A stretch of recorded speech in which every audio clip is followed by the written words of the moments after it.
তোমার ঘুমটাকে একটু খুলি। মানে তুই তুই আমার ঘরে কি? মিথ্যে মামলায় পারুলকে জেলে পাঠিয়েছিল চেয়ারম্যান।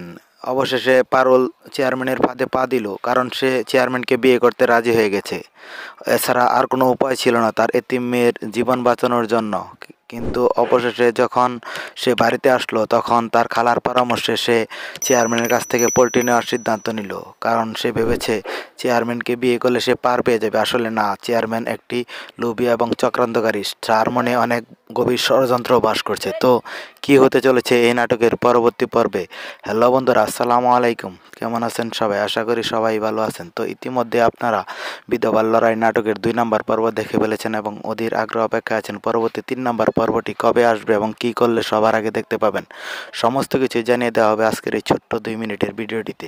তাই সম্পূর্ণ ভিডিওটি দেখতে থাকুন কোনো রকম স্কিপ করা ছাড়া। আর হ্যাঁ সুপ্রিয় ভিউয়ার্স, আপনি যদি আমাদের এই ছোট্ট চ্যানেলে নতুন হয়ে থাকেন, তাহলে অবশ্যই চ্যানেলটি সাবস্ক্রাইব করে পাশে থাকা বেল আইকনটি বাজিয়ে রাখতে ভুলবেন না। তো সুপ্রিয় ভিউয়ার্স, কে কোথাও হতে ভিডিওটি দেখছেন সেটিও কমেন্ট করে জানাতে ভুলবেন না। আমাদের আগামী ভিডিওতে আপনাদের নামগুলো কমেন্ট সহ পরে শোনানো হবে। তো আমাদের গত ভিডিওতে কমেন্ট করেছিলেন সৌদি আরব থেকে আনোয়ার, মালয়েশিয়া থেকে আজমল, ঝিনাইদহ থেকে সুহাগ, রাজশাহী থেকে রাশেদুল, চট্টগ্রামের সাতকানিয়া থেকে মুনতাহা। আপনাদের সকলকে অসংখ্য ধন্যবাদ কমেন্ট করে আমাদের পাশে থাকার জন্য। তো সুপ্রিয় ভিউয়ার্স, আপনারা কিন্তু দেখতে পেয়েছেন ঈগল টিমের এই ইসলামিক নাটকটি অনেক জনপ্রিয়তা অর্জন করেছে। তো এই নাটকের পরবর্তী পর্বটি আসতে চলেছে খুব শীঘ্রই। পরবর্তী পর্বটি আসতে চলেছে আগামী 18 তারিখ বিকেল 3টার সময় ঈগল ইসলামিক নাটক ইউটিউব চ্যানেলে। তো সবার আগে নাটকটি দেখতে চ্যানেলটি সাবস্ক্রাইব করে পাশে থাকা বেল আইকনটি বাজিয়ে রাখবেন। তো সবাই ভালো থাকবেন, সুস্থ থাকবেন।